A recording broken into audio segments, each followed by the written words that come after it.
Hello दोस्तों, पहले इस वीडियो को देखिए।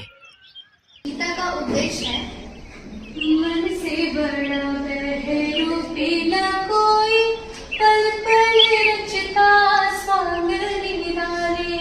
वाह, माया मोह में उलझा रहे वो, पड़ जाए जो मन के पाले।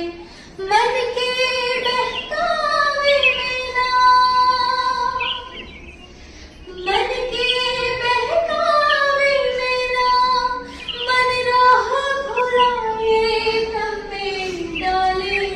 तू इस मन का दास ना बन, इस मन को अपना दास बना ले।